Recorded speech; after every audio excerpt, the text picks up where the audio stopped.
c'est les tutos de Nono.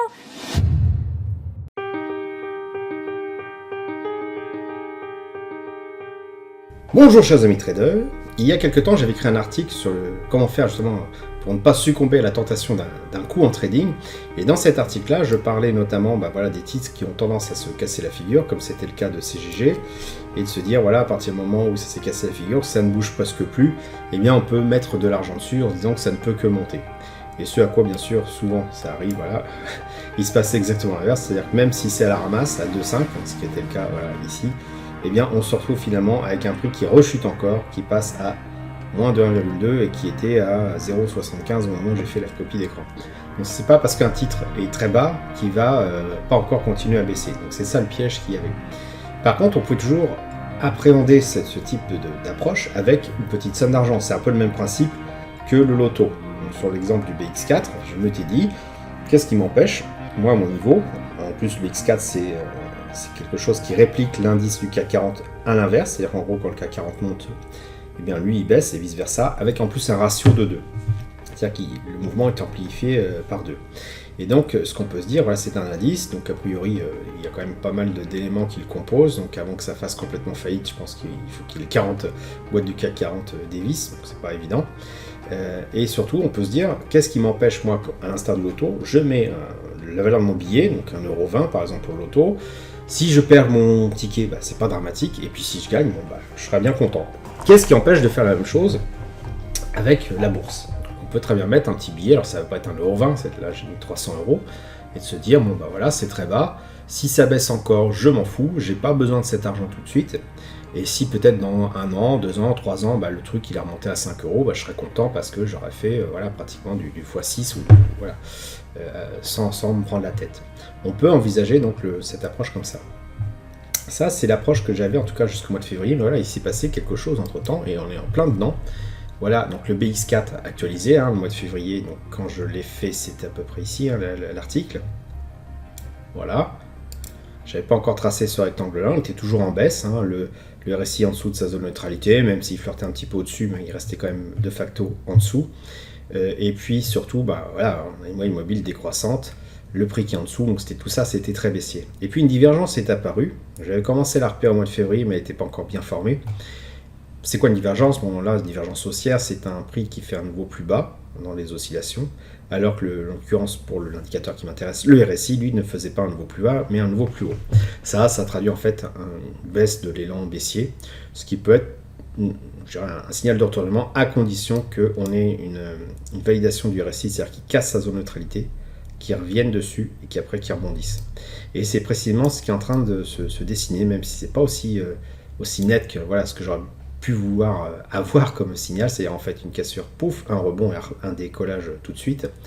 Un peu comme voilà, ici vous avez un rebond qui est propre, hop, ici, hop, le rebond est propre, là le rebond est propre, on pourrait avoir quelque chose comme ça, là non, ça tergiverse pas mal, et en fait mon rebond, le sommet était quand même à 75%, c'est important. Le rebond, il se fait un petit peu en mode je suis diesel, je suis pas pressé. Mais voilà, le week-end dernier, enfin c'est vendredi dernier, on a eu un prix qui est vraiment bien grimpé ici. On s'approche de cette zone de support qui devient du coup résistance. On l'a tapé dessus une fois, 2 fois, là on l'a transpercé, ce qui laisse à penser qu'il y a un potentiel justement pour la péter, cette résistance. Et là on arrive dessus, il y a eu un petit rejet qu'on voit effectivement, par exemple ici, en unité de temps inférieure, en 4 heures, en 1 heure, pardon, on voit qu'on a traversé, puis tout de suite il y a un reflux.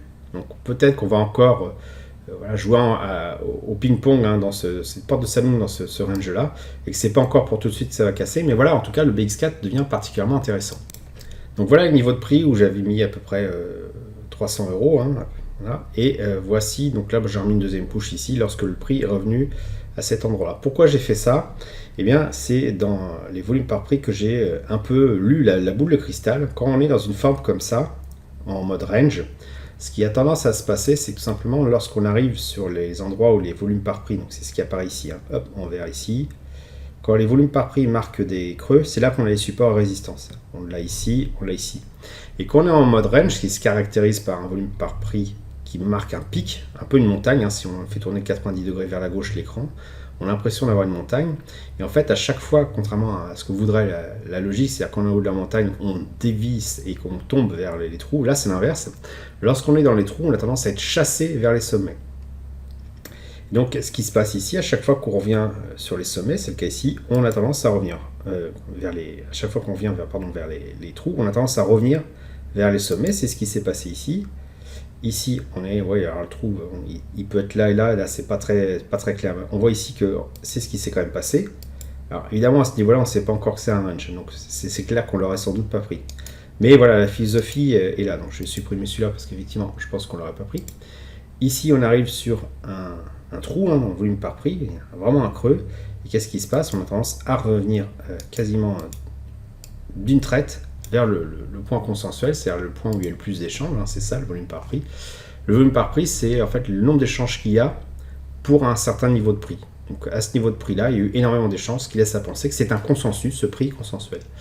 Qu'est-ce qui se passe ici? Alors il y a dû y avoir quelque chose, je crois que c'est la guerre en Ukraine, donc là tout de suite ça s'est mis à paniquer et on a carrément explosé la résistance, donc bon là, dommage, le range il est un petit peu explosé, mais ça montre qu'il y a un réel intérêt pour le BX4, en l'occurrence, bon, on ne peut pas vraiment parler d'intérêt puisque c'est un indice qui est calculé en automatique sur la base du CAC 40, mais voilà, il y a quand même des gens qui interviennent dessus, qui achètent ou qui vendent, donc on peut essayer de le traiter comme un titre classique, même s'il est un peu faussé justement par ce biais d'événements sur le CAC 40.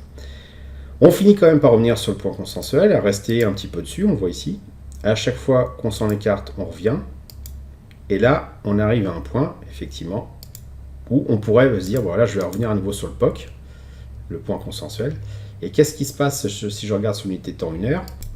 Eh bien, on voit que sur la dernière séance, on a franchi la résistance. Et après, on a eu un reflux. Donc, c'est là ce qui a pensé que cette résistance-là est encore bonne. Ça se traduit par la mèche qu'on a ici. Et donc, il y a fort à parier que la semaine prochaine, on continue à osciller un petit peu de part et d'autre dans ce range-là. Mais voilà, à chaque fois qu'on fait ça, le RSI se renforce d'une certaine manière. Regardez quand les bougies, alors peut-être me mettre en bougie, non pas Ekinashi, mais plutôt classique. Lorsque les bougies grimpent, on a quand même des volumes assez importants. Et lorsqu'elles baissent, les volumes sont relativement faibles. Vous voyez, ici, ça baisse. Regardez, les volumes sont assez rachitiques. Et lorsqu'on arrive en bas du range, les volumes reprennent et repoussent le prix vers le haut. Donc ça, c'est des indices qui nous laissent à penser justement que le BX4, il est en train de faire de l'accumulation, certainement pour une sortie de ce range et une sortie a priori par le haut. Donc comment exploiter tout ça? L'idée, c'est quand même de rester toujours sur cette approche de l'auto. Je mets une pièce dans le jukebox, je suis prêt à perdre le montant de cette pièce, donc ça peut être 300 €. Si vous êtes un peu plus riche, vous mettez plus, quoi. Si vous voulez être moins, vous mettez moins. Et à chaque fois, en fait, l'idée, c'est aussi d'être dans un état psychologique confortable. Pourquoi? Parce que quand on intervient en range et qu'on envisage, par exemple, une cassure, qu'est-ce qu'on a tendance à faire? On a tendance à attendre un signal qui dit « Yes, ça va casser ». Donc si, par exemple, je prends une flèche comme ça, imaginons que là, on est en plein dedans, on se dit « Tiens, ça y est, on arrive sur la résistance, ça va péter. Allez, j'entre en position, ou même pire, j'attends d'être un petit peu au-dessus pour entrer en position. » Et qu'est-ce qui se passe après? Bien, je vous ai indiqué qu'en range, le POC était comme un aimant, il a tendance à réattirer le prix. Et qu'est-ce qui se passe quand le prix il réintègre votre range? Si vous avez pris position ici, vous êtes en perte de 7%. Et si ça descend encore un peu plus bas, ça peut aller jusqu'à vraiment en bas du range, 13%. C'est particulièrement inconfortable. Donc le plus intéressant pour ce type d'entrée en position, c'est d'être patient et de se dire, le prix va certainement revenir sur le range. Est-ce qu'il va redescendre un peu plus? Si c'est le cas, j'ai tout intérêt à prendre position quand il est au plus bas. Alors, le plus bas, il n'est pas évident à voir, parce que regardez ici, il apparaît pile sur le bas du rectangle. Ici, il est un petit peu plus haut. En fait, il faut creuser sur les unités de temps inférieures pour le voir. Et si on est ici, hop, peut-être zoomer un petit peu plus, comme ça, lorsque on est ici, et qu'on zoome sur l'unité de temps inférieure, en fait, on le voit un peu mieux ici, parce que notamment avec les bougies qui sont en mode Ekinashi, c'est beaucoup plus lisible. On voit qu'à partir du moment où on a une bougie d'impulsion dans l'autre sens, c'est qu'on a eu un reflux sur cette zone-là, et donc on peut entrer en position à ce niveau-là.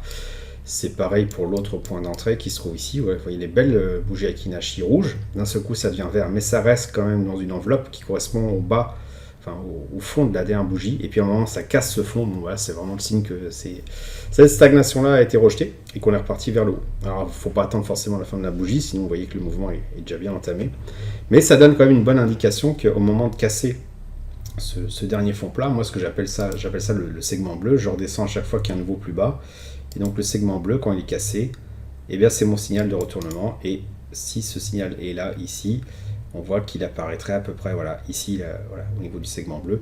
Donc voilà, je ne suis pas pile tout en bas, mais je suis à un niveau qui est intéressant pour un retournement. Et qu'est-ce que j'envisage? Tout simplement un retour sur le point consensuel. Effectivement, c'est ça le mode du range. Mais l'avantage que j'ai finalement à entrer en position à cet endroit-là et à ne pas sortir de position sur le point consensuel, c'est d'avoir un trade qui est positif. En tout cas, la plupart du temps. Pourquoi? J'entre en position ici. Le prix arrive au point consensuel, je suis à plus 5%. Il arrive tout en haut, je suis à plus 12%. Si jamais il redescend, je suis toujours positif. S'il redescend tout en bas de mon rectangle de range, je suis à moins 2%, c'est tout à fait acceptable. Alors certes, on n'est pas sûr, effectivement, le prix va revenir à chaque fois au plus bas.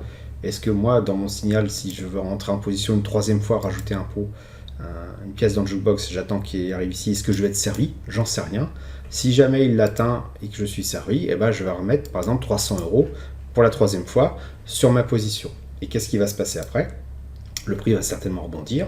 Bon, ça, j'en sais rien. Mais s'il rebondit, eh bien, toute cette zone-là va être en gain positif. Et en gain positif 3 fois pour moi. S'il redescend ici, je vais être à moins 1%. Tout à fait acceptable pour moi. Et voilà, comme ça que je vais commencer à bâtir une position au fur et à mesure. Et à un moment donné, effectivement, ça va péter. Ça va casser sans doute ici.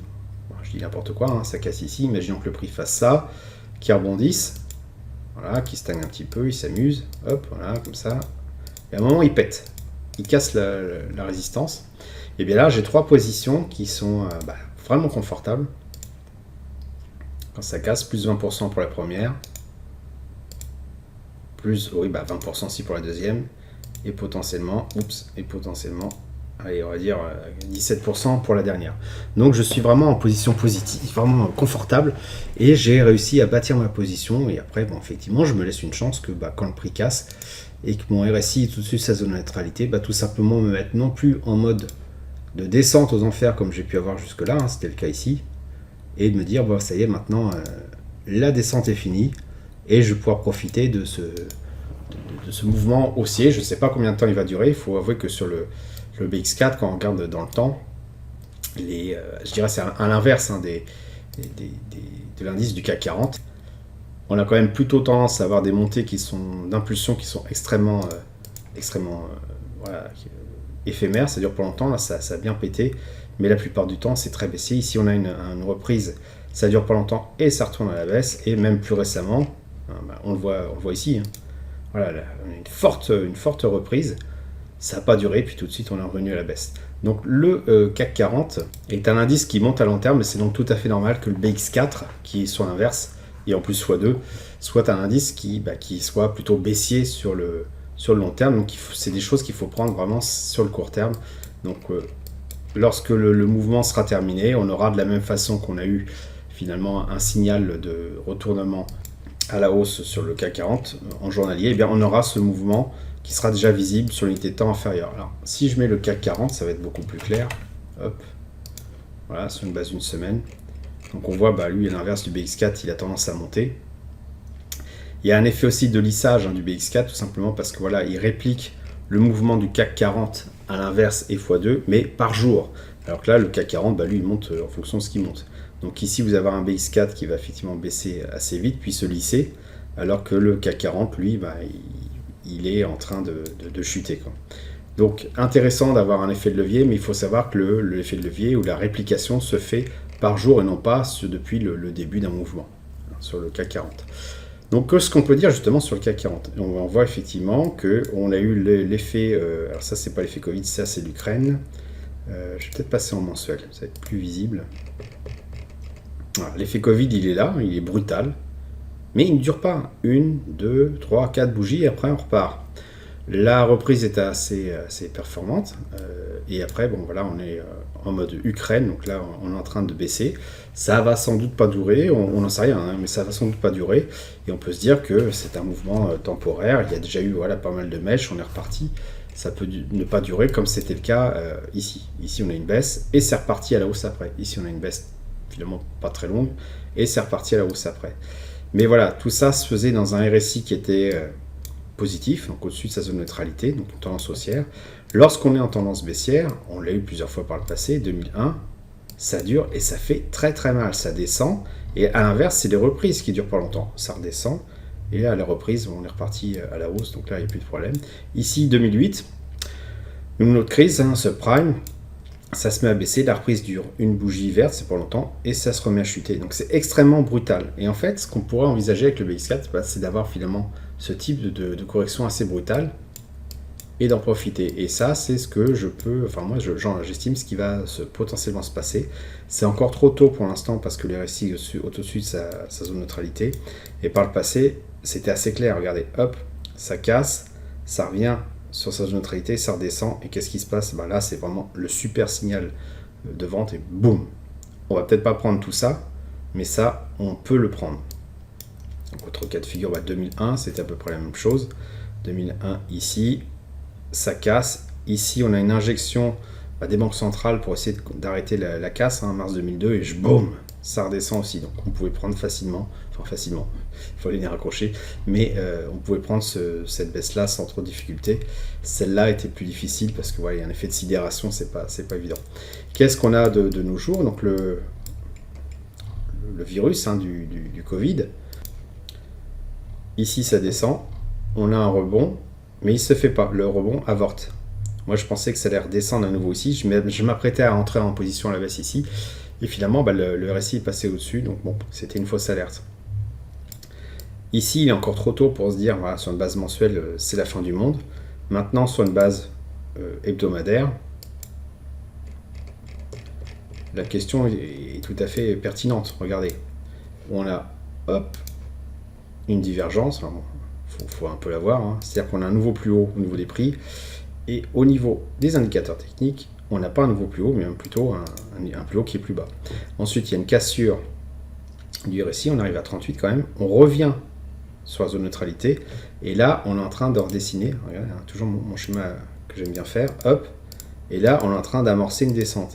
Là, vraiment, pour moi, ça va être baissier, en tout cas en weekly, et donc, ce que je vous ai expliqué sur une base mensuelle, ça peut arriver en weekly. Moi, je verrai quelque chose comme ça. Je ne pourrais pas le dessiner encore de manière sûre, parce que c'est encore un peu jeune. Mais je verrai quelque chose un peu comme ça. Une baisse comme ça, et qui va se prolonger potentiellement à un petit moment. Et c'est pour ça que j'envisage finalement d'entrer en position sur le CAC 40. Tous les indices nous montrent que sur le CAC 40, a priori, ça va bien baisser. Et si je repasse sur le BX4... je vois de la même façon que sur le CAC 40 qui est peut-être encore un peu trop tôt pour dire ça y est, ça va se retourner en base une semaine.